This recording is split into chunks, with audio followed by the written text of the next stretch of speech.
کہ جن غریبوں کا رزق میں نے اپنے ذمے لیا ہے وہ اسی طرح لیا ہے کہ کسی کو براہ راست دوں گا, کسی کو تمہارے ذریعے سے دوں گا, تو اب تم دو. اس لیے علماء کہتے ہیں جب ہم غریب کو زکوٰۃ دیتے ہیں تو اصل میں غریب اللہ کا وکیل بن کے قبضہ کر رہا ہوتا ہے, دے اللہ کو رہے ہیں. جیسے میں نے کسی کو پیسے دینے ہیں دکان پہ, قرضہ چڑھا ہوا ہے, فرض کرو آپ نے مجھے پیمنٹ کرنی ہے 1,00,000 روپے, میں کہتا ہوں یار وہ ڈائریکٹ جا کے راشن والے کو دے دو, میرا قرضہ چڑھا ہوا ہے. چڑھا ہوا نہیں ہے, ایک مثال دے رہا ہوں, ٹھیک ہے نا, آپ جا کے ڈائریکٹ اس کو دے دیں تو اس کا ہاتھ ہوگا, اصل میں وہ کس کا ہاتھ ہے, میرا. وہ میرا نمائندہ بن کے, وکیل بن کے قبضہ کر رہا ہے, آپ مجھے ہی دے رہے ہیں, ورنہ آپ کو اس سے کیا واسطہ, وہ کون ہے, آپ کا راشن سے کیا تعلق بھائی. تو اللہ تعالیٰ بھی ہم سے پیمنٹ مانگتے ہیں, بھائی میری پیمنٹ کا ٹائم آ گیا, مجھے دے دو. اگر تم شکر ادا کرتے ہو نا, مانتے ہو کہ پیسہ میں نے دیا ہے, تو نکالو پیسے. اے اللہ کہاں عرش پہ جائیں ہم تجھے دینے کے لیے, نہیں یاری بات میرا خیال ہے. اے اللہ ہم عرش پہ جائیں, ہم کہاں جائیں, کیا بیت اللہ جا کے خانہ کعبہ میں ڈال دیں. آغا خانی لوگ تو ڈال رہے ہوتے ہیں نا, وہ اپنے ان کو باباؤں کو دے رہے ہوتے ہیں, اور کچھ لوگ نٹی جٹی کے پل پہ جا کے کچھ پرچیاں ڈال رہے ہوتے ہیں, پتہ نہیں وہ سمجھتے ہیں اللہ تک پہنچ جائے گی, یہ حضرت فلاں تک پہنچ جائے گی. اللہ نے سمپل طریقہ رکھا ہے. اللہ فرماتے ہیں مجھ تک پہنچنے کے لیے مجھے دینے کی ضرورت نہیں ہے, کچھ میرے نمائندے اور وکیل ہیں دنیا میں. اس نوعیت کے جو غریب تمہیں مارکیٹ میں نظر آئے, کوئی بھی نظر آئے تو بس وہ میرا نمائندہ ہے, اس کو پکڑا دو, نہیں دیا تو میں نہیں چھوڑوں گا تمہیں. سمجھ میں نہیں آ رہی بات. تو دیکھو اسلام اور غیر اسلام میں فرق یہ ہے کہ مسلمان مخلوق کا حق ادا کرتا ہے اللہ کا حکم سمجھ کے. عبداللہ ابن مسعود رضی اللہ تعالی عنہ اپنے غلام کو کوڑے مار رہے تھے. غلام پہ کیا کر رہے تھے, بہت سختی, ماتحت تھا, بہت ٹھکائی لگائی اس کی. آپ صلی اللہ علیہ وسلم نے دیکھ لیا, فرمایا للہ اقدر علیک منک علیہ, اے ابن مسعود تجھے جتنی اس غلام پر اللہ نے قدرت دی ہے نا مارنے کی, اللہ کو تجھے سزا دینے کی قدرت تجھ پر اس سے بھی زیادہ ہے. اب دیکھو اللہ کیوں سزا دے رہا ہے بھائی. غلام کو اگر کوئی زیادہ زیادہ مارے گا تو گورنمنٹ سزا دے گی نا, کہ بھائی جتنا اضافی مارا ہے تو آپ کو بھی اتنی, وجزاء سیئۃ سیئۃ مثلھا, قرآن کہہ رہا ہے جیسی برائی ہے اسی کے بقدر بدلہ ہے. تو 3 کوڑے مارے تو 3 کوڑے لگ جائیں, ایسا ہی ہونا دنیا کا یہی اصول ہے نا. ارے کسی نے آپ کے ایک تھپڑ مارا تو قرآن آپ کو اجازت دیتا ہے کہ جتنی اسپیڈ سے مارا ہے اتنی اسپیڈ سے آپ بھی اس کے رکھ دیں, وہاں پہ لے جا, اجازت دی ہے قرآن نے. بہتر ہے کہ معاف کر دیں, لیکن اگر مارنا چاہتے ہیں تو ایک مارا ہے تو پھر 2 مارنے کی آپ کو اجازت نہیں ہے. جتنی انگلیاں اس کی چھپی ہیں اتنی ہی اسپیڈ سے آپ نے بھی وہاں کیا کر دینی ہے, چھاپ دینی, ٹھیک ہے نا. ایسے نہیں مارنا کہ کل وہ اخبار میں آ جائے. وہ حضرت موسیٰ علیہ السلام نے جو مکہ مارا تھا نا, جس پہ بندہ اخبار میں آ گیا تھا, وہ ان کی نیت تھی نہیں, اس کی قسمت تھی کہ وہ اگلے دن اس کا نام, پہلی سرخی تھی یہی کہ حضرات فلاں جگہ پر ایک فرعونی کی لاش ملی ہے, سمجھ میں نہیں آ رہا کہ وہ مرا کیسے ہے. تو آپ کو اجازت دی ہے, لیکن اللہ کیا سزا دے رہا ہے. عبداللہ بن مسعود رضی اللہ تعالیٰ عنہ کو نبی نے فرمایا, حضرت عبداللہ بن مسعود نے نا وہ آزاد کر دیا غلام کفارے کے طور پر, کہ جو میں نے زیادہ اس پہ زیادتی ہو گئی ہے تو اس کا کفارہ کیا ہے, آزاد ہو جائے. تو آپ نے کیا فرمایا, اگر تم اس کو آزاد نہ کرتے تو جہنم کی آگ تمہیں چھوتی, آگ کا کچھ نہ کچھ حصہ پہنچتا تمہیں جو تم نے اس پہ اس کے ساتھ زیادتی کی ہے. تو اب دیکھو یہی بات ہے کہ غلام پر ظلم یا زیادتی کرنا یا ماتحتوں پہ ظلم زیادتی کرنا, ایک نوعیت تو اس کی یہ ہے کہ وہ آپ کا غلام ہے, ایک نوعیت کیا ہے, وہ اللہ کا بندہ ہے اور اللہ نے آپ پر پابندی لگائی ہوئی ہے. لہذا پنشمنٹ کس کی طرف سے ہوگی, اللہ کی طرف سے. حکم دینے والا جب تبدیل ہوتا ہے تو حکم کی نوعیت کیا ہو جاتی ہے, چینج. ہر جرم ایک جیسا نہیں ہوتا. آپ کو آپ کا بھائی کہتا ہے پانی لے کر آؤ, بڑا بھائی کہتا ہے, آپ نہیں لاتے, یہ بھی جرم ہے. یار بڑا بھائی آپ سے 15 سال بڑا ہے اور آپ سے پانی منگوا رہا ہے اور آپ ڈھیٹ بن کے بیٹھے ہوئے ہو, لیکن آپ کا باپ بولتا ہے پانی لے کر آؤ, چھوٹا جرم ہے بڑا جرم ہے؟ حالانکہ ایک ہی جنس ہے نا, وہاں بھی پانی نہیں لے کر آئے اور یہاں بھی پانی نہیں لے کر آئے, لیکن آرڈر دینے والے کی آرڈر سے نوعیت میں فرق. اور جناب آپ ڈی ایس پی صاحب بیٹھے ہوئے ہیں اور ایک عام پولیس والے کو ڈی ایس پی صاحب کہتے ہیں, کچھ بھی آرڈر دیا ڈی ایس پی صاحب نے کہ جاؤ ذرا فلاں کی انکوائری کر کے آؤ, وہ جا ہی نہیں رہا, ہل ہی نہیں رہا ہے, ہو سکتا ہے سسپینڈ کر دے اس کو. اس پہ ایک آفیسر, بہت بڑا فوج میں آفیسر, ایک عام فوجی کو آرڈر دیتا ہے کہ جاؤ ٹریننگ کے دوران نا, چھوٹا سا کام لگا دیا کہ جاؤ دوڑ کے یہ لے کر آؤ, کوئی ٹریننگ کے دوران, وہ نہیں آ رہا, کہہ رہا سر میں نہیں آ رہا, ہو سکتا ہے ٹریننگ سے باہر نکال دیا جائے. اب آپ کہیں یار میرے بھائی نے مجھے بولا تھا یہ لے کر آؤ, میں نہیں لے کر آیا, تو اس نے تو گھر سے باہر نہیں نکالا. یہ آرمی کا عجیب سیٹ اپ ہے یار, مجھے آفیسر نے کہا یہ کرو, میں نہیں کر رہا, میرا کورٹ مارشل ہو گیا. بھائی نوعیت کیا ہو رہی ہے, مختلف. تو سب سے سنگین غلطی, سب سے سنگین نافرمانی یہ ہے کہ جو اس کائنات کو بنانے والا, جس نے آپ پر احسانات کی بارش کی, احسانات کے سمندر میں ڈبو دیا آپ کو, آپ اس کے آرڈر کو فالو نہ کریں, اس سے بڑا جرم دنیا میں کوئی نہیں ہے. لیکن اس کی رحمت چونکہ اس کے غصے پر غالب ہے, اس لیے اس نے ایک رحمت والا معاملہ کیا ہے کہ ایک دفعہ بھی جرم کرو گے نا تو اصولی طور پر تو اس کی سزا یہ بننی چاہیے تھی کہ میں تمہیں جہنم کی آگ میں ڈالوں، لیکن موت سے پہلے میں نے توبہ کا آپشن رکھا ہے. یہ آپشن گھروں میں نہیں ہوتا. نہیں یاری بات سمجھ میں. کوئی آفیسر اگر عام فوجی کو بولتا ہے یہ کام کرو، کہہ رہے نہیں کر رہا، ایک دفعہ سوری، ٹھیک ہے نا، 2 دفعہ سوری، تیسری دفعہ میں کیا کہے گا؟ کورٹ مارشل ہوگا کہ نہیں ہوگا؟ لیکن اللہ نے 3 کروڑ دفعہ بھی اگر آپ نے نافرمانی کر لی اور 3 کروڑویں مرتبہ آپ نے توبہ کر لی تو موت سے پہلے توبہ کا آپشن بولو رکھا ہے، کیونکہ وہ اس کی رحمت اس کے غصے پر غالب ہے. لیکن وہ رحمت جب ہی ہوگی نا جب آپ بھی تو کچھ کریں. آپ سوری کرنے کے لیے تیار ہی نہیں ہو تو پھر کیسے وہ آپ اس کی رحمت کی امیدیں لگا کے بیٹھتے ہو؟ تو شعیب علیہ السلام نے اپنی قوم کو کیا کہا کہ ناپ تول میں کمی بولو مت کرو. قوم کی کھوپڑی میں یہ بات آج بھی نہیں آتی، قوموں کی کھوپڑیوں میں آتی ہے. آپ سمجھاؤ سبزی والوں کو یہ نہ کرو، کہہ رہے ہیں ابے اس کے بغیر تو گزارا ہی نہیں ہوتا، ابے سبھی یہی کر رہے ہیں، ابے بھائی موقع کون سے دور میں رہتے ہو، یہ ٹوپی ڈرامے شروع ہو جاتے ہیں. تو وہ قوم بھی کہنے لگی. پھر وہ ایک جرم یہ بھی کرتے تھے کہ راستوں میں بیٹھ جاتے تھے، اور جو لوگ بھی حضرت شعیب پر ایمان لاتے نا ان کو وسوسے ڈال کے اللہ کے راستے سے روکتے تھے. جو کام آج فیس بک اور یوٹیوب پہ ہو رہا ہے.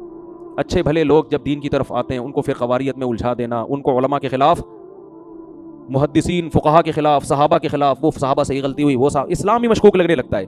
اسلام کے جو بیسک احکام ہیں جو صدیوں سے جن پر اتفاق چلا آ رہا ہے ان میں شک پیدا کر دینا. جیسے غامدی صاحب تو ماشاءاللہ ہول سیل کے حساب سے یہ کام کر رہے ہیں. میرا دل نہیں چاہتا نام لوں لیکن کیا کروں، پھر سمجھانا پڑتا ہے نا. ہر اسلام کے موٹے موٹے احکام میں کیا پیدا کر دیا؟ شک. اس سے کیا ہوگا؟ لوگ نا ہر حکم کے میں کنفیوز ہو جائیں گے. اسلام کے بہت سے احکام ایسے ہیں جن کو فالو کرنے میں بڑی قربانی دینی پڑتی ہے، بہت بڑی قربانی. اگر آپ اس میں کنفیوز ہو جائے نا کہ یہ اللہ کا حکم ہے بھی یا نہیں ہے تو آپ قربانی دینے کے لیے آمادہ نہیں ہو. 3 طلاق کا مسئلہ دیکھ لو، غصے میں لوگوں کے منہ سے 3 طلاقیں نکل جاتی ہیں. اب کچھ لوگوں نے کنفیوز کر دیا، کہا کہ 1 ہے، کوئی کہا 3 ہے. تو اب آپ کے لیے اس 3 والے حکم کو فالو کرنا بہت مشکل. کہو گے یار پتہ نہیں حرام ہوئی بھی ہے میں اچھی بلی بیوی بچے چھوڑ دوں، حالانکہ یہ بھی اتفاقی مسئلہ چلا آ رہا تھا صدیوں سے. تو ایسے ہر مسئلے میں ہر مسئلے میں کیا کنفیوژن. پہلے یہ تھا کہ بھائی 3 ہی ہوتی ہیں، غصے میں نکلی جو بھی ہے رو یا دھوئے گا، لیکن یار واپسی کا آپشن کیا ہو گیا؟ ختم، صبر آ جائے گا. اب صبر نہیں آتا کیونکہ فتوے دینے والے آپ کو مارکیٹ میں ہول سیل کے حساب سے ملیں گے. تو یہ جو امت کی اجتماعیت کے خلاف جو لوگ چل رہے ہیں نا، یہ بھی لاشعوری طور پر لوگوں کو اللہ کے راستے سے روک رہے ہیں. اسلام کے بہت سارے احکام میں تراویح دیکھ لو، صدیوں سے لوگ 20 رکعت تراویح پڑھتے چلے جا رہے ہیں. اب کیا ہے؟ تراویح میں کنفیوژن پیدا ہو گئی، یار پتہ نہیں کتنی ہے، اس کے کلپ سنو، یہ اس کے کلپ سنو. اب وہ شوق اور رغبت رہے گی؟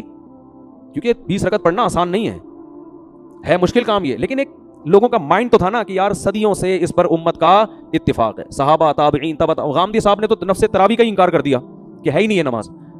اب کیا ہوگا؟ لوگ آ کے کھڑے ہوں گے، یار پتہ نہیں ہے، ہم بدعت تو نہیں کر رہے کہیں. تو کچھ لوگ جان کر اللہ کے راستے سے روک رہے ہیں، کچھ کیا کر رہے ہیں؟ کنفیوژن پیدا کر رہے ہیں. اب دیکھو پردہ اسلام کا ایک حکم ہے، اس میں 2 رائے نہیں ہے.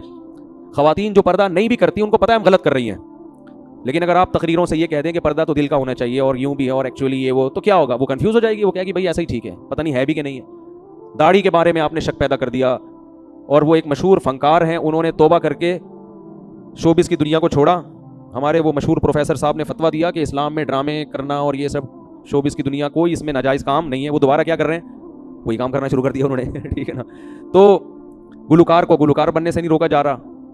پہلے گلوکار توبہ کرتے تھے، فلم ایکٹرز توبہ کر لیا کرتے تھے، داڑیاں آ جاتی تھی، نمازی بن جایا کرتے تھے. اب ان کو یہ بتایا جا رہا ہے، سنگر کو بتایا جا رہا ہے گانے بجانے چھوڑنے کی ضرورت نہیں ہے، قوالیاں پڑھیں اب آپ. ٹھیک ہے نا. اور سب کچھ ایسے ہی چل رہا ہے. تو بعض لوگ جان کر اللہ کے راستے سے روکتے ہیں اور بعض کی نیت نہیں ہوتی، مگر کام ایسا ہوتا ہے کہ لوگ کنفیوز ہو جاتے ہیں. میں نے بتایا میرے پاس کئی اس طرح کیسز آ چکے ہیں کہ آغا خانی سے ایک شخص مسلمان ہوا، تبلیغی جماعت میں چلا گیا. تبلیغ والے کوئی فرقہ واریت نہیں پھیلاتے، سیدھا اللہ کا دین سکھاتے ہیں. وہ کہتے ہیں میں اتنا اچھا مسلمان بن گیا، میرے ساتھ اور بھی چند ایک رشتہ دار تھے، جماعت المسلمین والے ٹکر گئے. انہوں نے کہا یہ تو حنفی ہیں، یہ لوگ تو فقہ حنفی کو فالو کرتے ہیں، نبی تو نے تو قرآن و سنت پہ چلنے کا حکم دیا. کہہ رہے اتنا وسوسے پیدا ہوئے کہ میرے ساتھ چند لوگ تو واپس مرتد ہو گئے دوبارہ. انہوں نے کہا ان کے تو اپنے ہی مسائل حل نہیں ہو رہے ہیں، پتہ نہیں آدھے یعنی پورا ملک تو گمراہ ہے، 4 آدمی کیا ہیں، یعنی ان میں تو جماعت المسلمین تو 4-5 ہی ہوں گے ٹوٹل ملا کے، ایسے ہی ہیں. اور وہ بھی پارٹ 1 پارٹ 2 بھی ہو گیا. اب تو تھوڑے دنوں میں جماعت المسلمین ایک ان میں پارٹ 1 میں چلا گیا، پھر اسے پتہ چلا کہ پارٹ 2 بھی ہے. ٹھیک ہے نا. بھائی اسلام صدیوں سے آیا ہے، وہی اسلام ہے جو صدیوں سے پوری دنیا میں گیا. ملیشیا میں گیا فقہ شافی کی شکل میں، انڈونیشیا میں گیا فقہ شافی کی شکل میں، بر صغیر میں آیا فقہ حنفی کی شکل میں، افریقہ میں گیا فقہ مالکیہ کی شکل میں. اور ان چاروں فقہ کو سب نے ایکسیپٹ کیا کہ یہ برحق ہیں، ان میں سے کسی کو بھی فالو کر لو. اب آ کے آپ ایک ایسا کام کر رہے ہیں کہ سارے غلط ہیں، ہم کیا ہیں؟ ہم صحیح ہیں. تو اس کا مطلب آپ غلط ہیں، باقی سارے صحیح ہیں. 4 آدمی جنت میں نہیں جائیں گے. 4 سے مراد 4 لاکھ بھی ہو سکتے ہیں، 4 کروڑ بھی ہو سکتے ہیں. مسلمان تو اربوں میں رہے ہیں ہمیشہ. 4 آدمیوں کو آپ جنت میں لے جانے کے لیے لاکھوں کروڑوں کو کیا قرار دے رہے ہیں؟ گمراہ. تو اللہ کے راستے سے روکنے کے بہت سارے طریقے ہیں، کچھ دانستہ اور کچھ نادانستہ طور پر. خیر، شعیب علیہ السلام کی قوم یہ جرم کرتی تھی، تو اللہ نے جب شعیب علیہ السلام دعوت دیتے دیتے دیتے طویل عرصہ گزر گیا نا، قوم پیسوں کے معاملے میں یاد رکھو لوگ مولاناؤں کی بات نہیں مانتے. ان کے ساتھ بھی یہی مسئلہ ہو رہا تھا. قرآن میں دوسرے مقام پر آتا ہے کہ الصلاۃ تأمرک ان نترک ما یعبد آباؤنا ونفعل فی اموالنا ما نشاء. آپ نماز پڑھیں شعیب علیہ السلام، ہم آپ کو نماز سے منع نہیں کرتے. ہماری تجارت میں آپ دخل اندازی مت کریں. پیسہ کیسے کمانا ہے یہ آپ کو نہیں پتا، یہ ہمیں پتا ہے. اب لوگ مولویوں سے تجارت کے مسائل نہیں پوچھتے. میں نے پچھلے سال نا تبلیغ کے کچھ اکابر تھے کیا ہیں، اللہ ان کی عمر میں برکت دے، پروگرام بنایا کہ ہم تاجروں کے لیے ورک شاپ کرواتے ہیں، ان کو تجارت کے مسائل سکھائیں گے. بڑے بڑے تاجروں سے میں نے رابطہ کیا، کسی نے لفٹ نہیں کرائی. میں نے ان بزرگ کو فون کیا، میں نے کہا لفٹ ہی نہیں کرا رہا کوئی. ویسے حضرت جی ہر وقت آگے پیچھے، مفتی صاحب ہمارے یہاں کب آئیں گے، ٹھیک ہے نا. اور نارملی بیان کے لیے بہت لوگ، انہوں نے کہا یہ جو تجارت کے مسائل کا لیبل ہے نا یہ بڑا خطرناک ہے. لوگ یہ سمجھتے ہیں مولانا لوگ ہماری تجارت میں کیا کر دیں گے، ٹانگ اڑا دیں گے، یہ حرام ہے، یہ ناجائز ہے. اچھا بھلا ابھی چل رہا ہے، چلنے دو، پتہ نہیں فیکٹری ہی نہ بند کروا دیں کہیں. سمجھ میں نہیں آ رہی بات، حالانکہ ایسا بالکل بھی نہیں ہے. تو انہوں نے کہا ٹیکنیکل طریقے سے آپ ان کو یہ نہیں بتائیں کہ ہم تجارت کے مسائل بتا رہے ہیں، یہ مسائل کے لفظ سے ڈریں گے. ان کو یہ بتائیں ہم تجارت کے فضائل کی ورکشاپ کروا رہے ہیں. صحیح ہے نا، اسلام میں تجارت کے فضائل بھی ہے نا. لیبل فضائل کا ہو، جیسے وہ لیبل ہوتا ہے امت کے اتحاد کا، کام کیا ہو رہا ہے آگ لگانے کا. وہ بزرگ نے یہ لکھا، وہ بزرگ نے یہ لکھا، امت کو میں جوڑ رہا ہوں. ابھی عجیب طریقے سے جوڑ رہا ہے بھائی. تو میں لوگوں سے کہتا ہوں نا، آپ نے اپنے تمام رشتہ داروں کو گھر میں بلایا، دعوت دی، سب آ کے بیٹھ گئے. پھر آپ نے سب کے عیب نکالنا شروع کیے. میرے ماموں اس دن یہ کر رہے تھے، میرے چاچو اس دن یہ کر رہے تھے، تیرے پپا نے یہ کیا. اب جب سب میں آگ لگ گئی، کیا کر رہا ہے؟ کہہ رہے میں رشتہ داروں میں جوڑ پیدا کر رہا ہوں، فرقہ واریت کو ختم کر رہا ہوں. تو ہم کیا لگائیں گے؟ لیبل فضائل کا. ان کو بتاتے رہیں گے بھائی یہ حرام ہے، یہ ناجائز ہے. لیکن صحیح عالم کیا کرتا ہے، وہ یہ نہیں کہتا کہ صرف کہ یہ حرام ہے، بلکہ وہ اس کا آلٹرنیٹ بتاتا ہے. بھائی یہ ناجائز ہے لیکن یوں کر لو تو آپ کا پروفٹ بھی کم نہیں ہوگا، لیکن یہ تجارت کیا ہو جائے گی، جائز ہو جائے گی. لیکن لوگ بڑے ڈرتے ہیں، وہ کہتے ہیں مفتیوں کے سر پہ سینگ لگے ہوئے، یہ ٹکر ماریں گے ہمیں، ہمارا اچھا بھلا کام چل رہا ہے، دھندا چل رہا ہے، اس کا بیڑا غلط کر دیں گے. لیکن بہرحال اچھے لوگ بھی دنیا میں موجود ہیں. بہت سے تاجر پوچھتے ہیں. اب ایک پرسوں چند دن پہلے تاجر کا فون آیا کہ میرا کنٹینر آ رہا ہے، 20 لاکھ کا کنٹینر ہے، میں نے 25 میں فروخت کر دیا ہے آگے، حالانکہ کنٹینر ابھی پورٹ سے لگا نہیں ہے. بھائی یہ تو جائز نہیں ہے. نبی صلی اللہ علیہ وسلم کی صحیح حدیث ہے، کوئی بھی چیز قبضے میں لیے بغیر آپ آگے نہیں بیچ سکتے. اب میں صرف اتنا کہہ دیتا جائز ہے، وہ کہتے ہیں ابے یار یہ 5 لاکھ کا اچھا بھلا پروفٹ کیا ہو گیا، تیل ہو گیا. اب تو ہم کر ہی نہیں سکتے، سارے تاجر پہلے سے ہی کر رہے ہیں یہ سب کچھ. تو آلٹرنیٹ بتا دیتا ہے آدمی. بھائی آپ ایسا کریں، کنٹینر ابھی لگا نہیں ہے، آپ بیچیں نہیں، بیچنے کا وعدہ کر لیں. سمجھ میں آ رہی ہے بات؟ کیا کر لیں؟ بیچیں نہیں نا، بیچنے کا کیا کر لیں، وعدہ کر لیں. بکنگ کے پیسے لے لیں ایڈوانس، بے شک 25 لاکھ ایڈوانس لے لیں، کہیں ابھی میں نے بیچا نہیں ہے، یہ صراحت کریں. کنٹینر پہلے لگے گا، میرے قبضے میں آئے گا، اس کے بعد میں آپ کو بیچوں گا، اور اس وقت آپ کو یہ حق حاصل ہوگا کہ آپ خریدنے سے انکار کر دیں، کیونکہ ابھی بیچا ہے نہیں. انکار کریں گے آپ کو آپ کی پیمنٹ واپس مل جائے گی. لیکن عام طور پر ایسے موقع پہ کوئی انکار کرتا ہے نہیں. سمجھتے ہو کہ نہیں سمجھتے ہو؟ تو ایک چیز قبضے میں ہے نہیں، ایسے بیچ در یہ تو ایک قسم کا سٹا ہے یہ، اور یہی ہو رہا ہے فورکس ٹریڈنگ میں، یہی ہو رہا ہے نا. آپ دیکھو جو انٹرنیٹ پہ ٹریڈنگ ہو رہی ہے زیادہ تر، تو قبضے میں لائے بغیر چیز بیچ نہیں سکتے. ہاں پلاٹ ایسی چیز ہے جو اگر آپ نے خرید لیا تو قبضہ کیے بغیر بھی بیچ سکتے ہیں. سمجھتے ہو کہ نہیں سمجھتے ہو؟ تو پلاٹوں کی فائلیں تو ادھر ادھر، لیکن اس میں بھی یہ ضروری ہے کہ خریدا ہو، آپ کی ملکیت میں آ گیا ہو، اور یہ پتا ہو کہ ہے کہاں. اب یہ مسائل کا پورا سیشن شروع ہو جائے گا، پھر میں آگے چلتا ہوں. یہ تو واضح و نصیحت کی باتیں ہیں نا. تو خرید و فروخت کے اسلام کا ایک نظام ہے، آپ نے اس نظام کو فالو کرنا ہے. ہم انگریز نہیں ہے کہ جیسے چاہیں تجارت کریں. وہ تو کرتے رہتے ہیں، پتہ نہیں کیا کیا چیزیں نکال رہے ہوتے ہیں. 4 آدمی کو تم یہ بیچو تو وہ آگے ہر 4 میں سے ہر ایک آگے 4 کو بیچے گا، تو ان کا بھی پروفٹ تمہیں ان کا تجھے کس کھاتے میں مل رہا ہے؟ ان کا پروفٹ ہے بھائی. ایک دفعہ ہمارے پاس ایک صاحب آئے، ہمارے استاذ بھی بیٹھے ہوئے تھے، کہنے لگے کہ ہم نے یہ جوسر مشین بنائی ہے، ایکچولی نہیں بلکہ میڈیسن تھی، کوئی وٹامن کی تھی، کوئی ایک جنرل جو ہوتی ہے نا، ایک عام جو لوگ عام طور پہ استعمال کرتے ہیں. کہا ہم یہ اس طرح سے بزنس کر رہے ہیں کہ ہم یہ بیچیں گے جتنوں کو بھی، ان کو ہم یہ سہولت دیں گے کہ آپ نے بھی آگے 10 آدمیوں کو بیچنی ہے، پھر وہ 10 میں سے ہر ایک 10 کو، تو ان میں سے ہر ایک کا کمیشن ان 5 کو ملے گا. اب اس کی وجہ سے اس میڈیسن کی جو مارکیٹ ویلیو سے زیادہ ویلیو پہ بیچ رہے ہیں، وہ ظاہر ہے نارمل ویلیو پہ بیچنے کے لیے اس تکلف کی ضرورت تھوڑی ہے.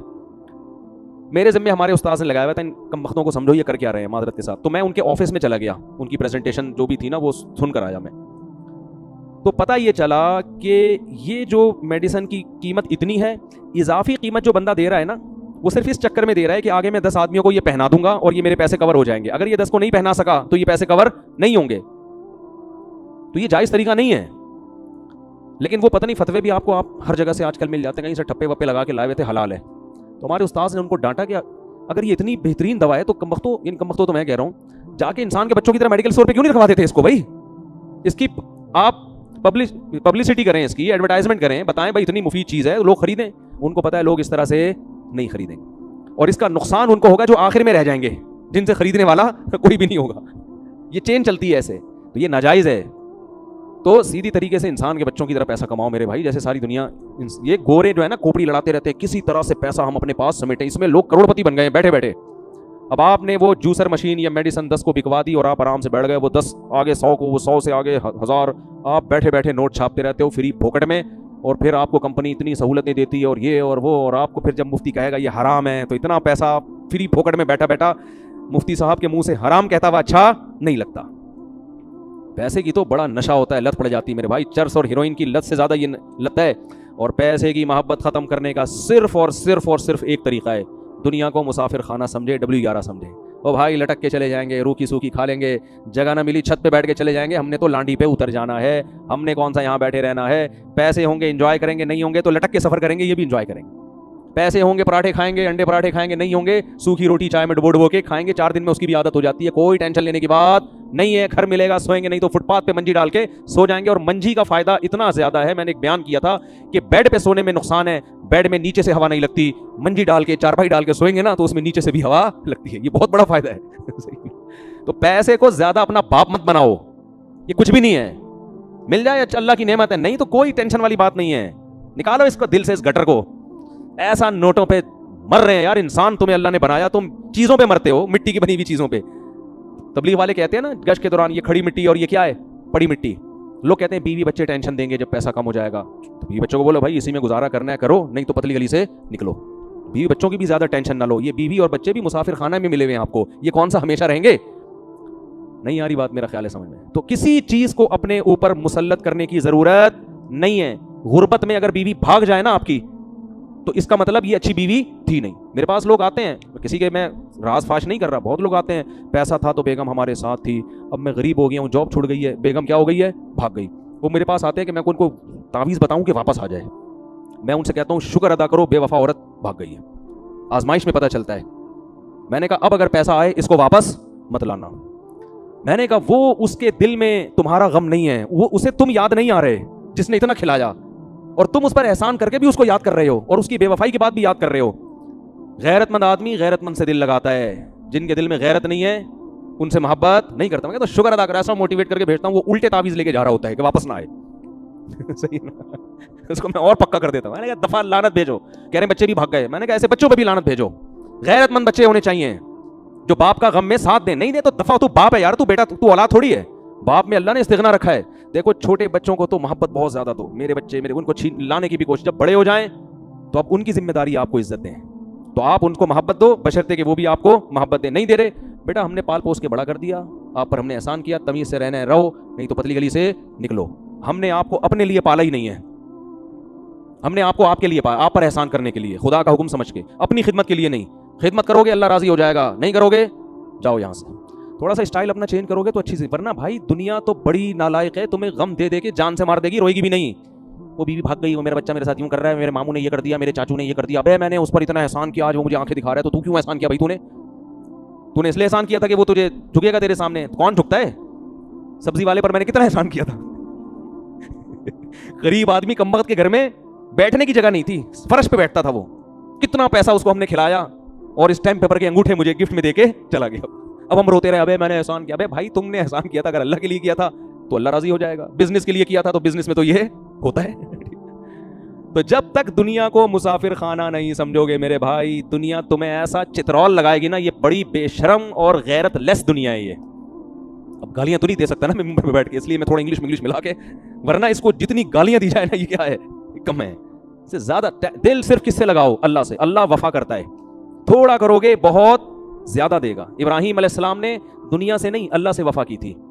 اللہ کہتے ہیں واتخذ اللہ ابراہیم خلیلا, اللہ نے ابراہیم کو اپنا جگری دوست بنا لیا, خلیل بنا لیا. یعقوب علیہ السلام نے کس سے وفا کی؟ اللہ سے. کیسا نوازا اللہ نے. تو اللہ سے وفا کرو گے تو بھائی سب کچھ ملے گا. باقی دنیا کے ساتھ اچھا سلوک کرو, سب کے ساتھ اچھے رہو, بے وفائی نہ کرو, معاہدے مت توڑو, اپنا الو سیدھا رکھو. پھر بھی سیدھا چلتا ہے, کوئی چلے نہیں چلے تو. اور یاد رکھو آدمی جب خود غلط ہوتا ہے تو پھر اس کی وجہ سے جو اس کو غم پہنچتے ہیں نا, ان میں صبر کی توفیق نہیں ملتی. خود سیدھا ہو, پھر اگر ٹینشنیں بھی ملیں گی, ان ٹینشنوں میں اللہ صبر کی توفیق دیتا ہے. تو خیر میں جلدی سے بیان ختم کرتا ہوں, کہاں سے کہاں چلا گیا. تو وہ جو ہے نا, جب ان کو سمجھا رہے بھائی تم قحط زدہ لوگ نہیں ہو, کھاتے پیتے لوگ ہو, کیوں ڈنڈی مار رہے ہو, تو قوم کے پاس کوئی جواب نہیں تھا. وہ کہنے لگے لنخرجنک یا شعیب, اے شعیب ہم تجھے اپنی بستی سے نکال دیں گے, بہت زیادہ ہو گئی ہے, ہم کیا کریں گے, آپ کو اپنی بستی سے نکال دیں گے. اور اللہ فرماتے ہیں فاخذتهم الرجفۃ, ایک زلزلے نے ان کو پکڑا ہے. فاصبحوا فی دارہم جاثمین, صبح جب اٹھے تو سارے اوندھے منہ مرے ہوئے تھے. ناپ تول میں کمی کرنے سے بھی زلزلے آتے ہیں. جب تجارت میں لوگ خیانتیں کرتے ہیں, جھوٹ بولتے ہیں, ان سے بھی کیا ہوتا ہے, آسمانی آفتیں آتی ہیں. تو جب وہ قوم الٹ گئی, اللہ فرماتے ہیں فتولی عنہم, حضرت شعیب علیہ السلام نے بستی کے قریب جا کے کہا, پیٹ پھیری اور کہا یا قوم لقد ابلغت رسالات ربی, اے میری قوم میں نے اپنے رب کا پیغام تم تک پہنچا دیا. ان مردوں سے خطاب کر رہے ہیں عبرت کے لیے. ونصحت لکم, اور میں نے تمہارا بھلا چاہا تھا, تمہارا برا نہیں چاہا تھا. فکیف آسى علی قوم کافرین, اب بتاؤ میں تم پر افسوس کیسے کروں. یعنی ایسے موقع پہ تو افسوس ہونا چاہیے نا, بیچارے مر گئے, لیکن پتہ نہیں مجھے افسوس ہو نہیں رہا, کیونکہ میں نے تو تمہاری خیر خواہی میں اپنی صلاحیت کو پورا خرچ کر دیا تھا, اب مجھے تم پر رونا نہیں آ رہا. تو اس لیے بھائی اس بات کا بڑا خیال کیا کریں, مالی معاملات میں دو نمبری بولو نہ کریں. بہت دو نمبریاں ہو رہی ہیں. کمپنیاں بھیجتی ہیں آپ کو گاڑی ریپیئر کروانے کے لیے, جتنے کی ریپیئر ہو بل بنا کے لے آنا. دونوں طرف سے کھانچے کھلے ہوئے ہیں. میکینک سے کھانچا یہ کھلا ہوا ہوتا ہے کہ بل زیادہ بنا کے دینا. 1000 کا کام ہوا ہے تو بل کیا بنے گا, 1200 روپے کا. زیادہ بنانے کے عوض میں 50 تیرے اور 150 میرے. یہ ہو رہا ہے سعودی عرب میں بھی ہو رہا ہے, دبئی میں بھی ہو رہا ہے, اور ماشاءاللہ ہمارے ملک میں تو سب سے زیادہ ہو رہا ہے. تو یہ ناجائز ہے. یہ کہاں سے جائز ہو گیا؟ خیانت کیوں کر رہے ہو آپ اس کے ساتھ؟ ہوتا ہے کہ نہیں ہوتا؟ ایک صاحب نے مجھے اپنا واقعہ سنایا کہ ایک عربی ایکسیڈنٹ ہو گیا میرا عربی کی گاڑی سے, غلطی عربی کی تھی, تو شرطوں نے پکڑ لیا, تو شرطوں نے عربی پہ جرمانہ ڈالا. اب وہ جرمانہ یہ ڈالتے ہیں کہ بھائی جو پارٹس خراب ہوئے ہیں ریپیئر کروانے ہیں یا نئے بنوانے ہیں. تو اگر ریپیئر کروانے ہیں تو ان کے پیسے الگ ہیں, نئے بنوانے ہیں تو کہنے میں نے کہا نئے بنوانے ہیں. اس نے نئے کے پیسے دیے, کہنے میں نے نئے بنوانے کے بجائے انہیں کو ریپیئر کروا دیا. یہ بھی غلط ہے, ناجائز ہے. سمجھ میں آ رہی ہے بات؟ کیونکہ قرآن کہہ رہے وجزاء سیئۃ سیئۃ مثلھا, جس نے برائی کی ہے نا تو تم اس سے اتنا بدلہ لے سکتے ہو کہ اس برائی کی تلافی ہو جائے. تو تلافی ریپیئرنگ میں ہو رہی ہے تو نئے پارٹس ڈالنے کی آپ کو کیا ضرورت؟ اور اگر آپ سمجھتے ہو کہ نئے پارٹس ڈالے بغیر تلافی نہیں ہوگی تو آپ سچ کیوں نہیں بول رہے اس کے ساتھ؟ تو ہر جگہ چونا لگایا جا رہا ہے, ہر جگہ دو نمبری, ہر جگہ پیسوں میں خیانت. کوئی کسی کا حق دینے کے لیے تیار نہیں ہے. اللہ کو سخی لوگ پسند ہے, پیسہ ایسے خرچ کیا کرو, ایسے اڑایا کرو, مزہ نہ آئے پیسے واپس. اچھا لگتا ہے آدمی, گھر میں بھی اچھا لگتا ہے, بیوی کو بھی اچھا لگے گا, بچوں کو بھی اچھا لگے گا, دوستوں کو بھی اچھا لگے گا, اللہ کو بھی اچھا لگے گا. ایسے بیٹھے ہوئے ہوتے ہیں نا, اتنے اکاؤنٹ میں پیسے رکھ کے وہ جمع کیے ہوئے ہیں, ویسے دیکھتے رہتے ہیں اتنے کروڑ ہو گئے, اتنے کروڑ. ابے نکال کے خرچ کرو یار, کھاؤ, خریدو, کچھ بھی خرید کے بیچو, بزنس کے لیے نکال لو, رکھو نہیں. یہ رکھنے والی چیز نہیں ہے. ہاں اتنا نہ کرو کہ کل دوسروں سے بھیک مانگنی پڑے. اپنی بنیادی ضرورتوں کو پورا کرنا چاہیے پہلے انسان کو. لیکن اللہ کو سخی آدمی پسند ہے, اللہ بھی سخی ہے. وقالت الیہود ید اللہ مغلولہ, کل جو ہم نے قرآن پڑھا نا اس میں یہودی کہتے تھے کہ اللہ ہمیں صحیح طرح دیتا نہیں ہے جیسے دینا چاہیے نا, ہمارے ایکسپینسز زیادہ ہیں, ٹھیک ہے نا, اور ارننگ اس حساب سے بولو کم ہے. جبکہ ہم نے علماء سے سنا ہے, بڑے غریب علماء سے بھی ہم نے سنا, کہتے ہیں میرے جتنے خرچے ہیں نا اللہ مجھے اس سے کئی گنا زیادہ دیتا ہے. جب دل بڑا ہوتا ہے تو انسان ایسی باتیں کرتا ہے. میرے شیخ حضرت مفتی رشید احمد صاحب رحمہ اللہ تعالیٰ کی دارالعلوم کرنگی میں تنخواہ بہت تھوڑی تھی, اور پورے سال پیسے جمع کر کے نا, اپنی تنخواہ سے بچا کے پیسے جمع کر کے پھر لاہور کا اپنے شیخ کی زیارت کے لیے ایک دفعہ سفر کرتے تھے. یعنی ٹرین کے ٹکٹ کے لیے تنخواہ بچا کے سال میں ایک دفعہ ٹکٹ کے پیسے بنتے تھے. اور فرماتے ہیں اس دور میں حضرت کیا کہتے تھے, اللہ نے مجھے اتنا دیا ہے کہ میری ضرورتوں سے کروڑہ گنا زیادہ ہے. کیونکہ ضرورت تو ہماری یہ ہے کہ 2 وقت کی روٹی مل جائے اور رات سونے کے لیے سر چھپانے کی جگہ مل جائے, بس یہ کیا ہے. باقی غریبیاں ہیں, کہتے اللہ نے غریبیاں 2 کے بجائے 3 وقت کی روٹی مل رہی ہے. سال میں ایک دفعہ لاہور کا سفر بھی ہو رہا ہے, یہ تو غریبی ہے نا. نہیں آ رہی بات, میرا خیال ہے سمجھ. تو شکر ادا کرو گے نا اللہ نے یار جتنا ہماری ضرورت ہے اس سے کئی گنا. ابے دیکھو افطاری پہ کیا مزہ آتا ہے یار, کتنا کچھ رکھا ہوا ہوتا ہے آج دسترخوان پہ, غریب آدمی کے دسترخوان پہ بھی کیسا پھوڑ پھاڑ کے طبیعت سے آتے ہیں جو تباہی مچا دیتے ہیں نا. آپ افطاری کے ٹائم پہ ذرا پبلک کو دیکھا کرو. میں تو کبھی کبھار اپنے گھر میں نوٹ کر رہا ہوتا ہوں نا, لوگوں کو تو جا کے دیکھنا صحیح نہیں ہے کیا کھا رہا ہے. ایک ادھر ایک ہاتھ ادھر پکوڑے کی طرف گیا, ادھر فوراً سموسا چیک, کیا کھائیں, سموسا نہیں ہے ادھر دہی بڑے کی طرف آؤ, ادھر سے چاٹ کھاؤ کے دیکھو, ابے تھوڑا سا یہ لیگ پیس اٹھاؤ. ہے بھائی جتنی چیزیں ہوتی ہیں نا آدمی کنفیوز ہوتا ہے کہ کھانا کیا ہے, میں نے جلدی جلدی لگا ہوا ہے بس. کتنی نعمتیں اللہ نے دی ہیں ہمیں, افطاری ملے پھر رات کھانا نہ ملے کوئی ٹینشن نہیں ہے, کوئی کمزوری نہیں ہوگی. صبح سحری ملے کافی ہے, اور سحری ہمیں صرف کھجور بھی مل جائے نا, انسان بہترین صحت کے ساتھ زندہ رہ سکتا ہے اگر وہ صرف کھجور پانی پہ گزارا کرے. صحابہ کرام کئی مہینے کھجور اور پانی پہ گزارا کرتے تھے, اور بڑی بڑی بھاری بھرکم تلواریں لے کے میدان جنگ میں لڑا کرتے تھے. کھجور ہی ایسی چیز ہے جس میں اللہ نے سب کچھ رکھ دیا ہے, باقی سب غریبیاں ہیں. شربت بھی پی رہے ہیں, پھر پکوڑے بھی کھا رہے ہیں, پھر سموسے بھی پھوڑ رہے ہیں, اور یہ بھی, اور بریانی کی طرف ایک ٹن مارا, وہاں سے ٹن تھوڑا سا ادھر سائڈ پہ ٹن مار کے نہاری کی طرف آئے, پھر فروٹ چاٹ کی طرف ٹن مارا, ایسے کنفیوز ہو رہا تھا. اس وقت آپ کسی کے آگے سے سموسا چھین لو. میں نے ایک گھر میں لڑائی دیکھی ہے, کیا ہوا تھا, افطاری کے وقت پر آپس میں ایسی لڑائی ہوئی ہے ایک گھر میں. وہ پہلے میں کہیں رہا کرتا تھا وہاں کے پڑوس, کسی کا ذہن, وہ ان کا بھی ذہن نہیں جائے گا, کسی کا راز فاش نہیں کر رہا. افطاری کے وقت نہ ایسی قاتلانہ لڑائی ہوئی ہے بھائیوں میں. بھائی برتن پھینکنے کی آوازیں آ رہی تھی. پتہ یہ چلا تھا کہ ایک رول تھا, وہ بچے نے اٹھا کے پہلے بھاگ گیا وہ لے کے. اس پہ بڑے بھائی کو غصہ آیا کہ دوسرے بھائی پہ کہا کہ تیرا بچے کو اتنی تمیز نہیں ہے کہ بڑے بیٹھے ہوئے ہیں اور افطاری کے ٹائم پہ یہ رول اٹھا کے بھاگ گیا.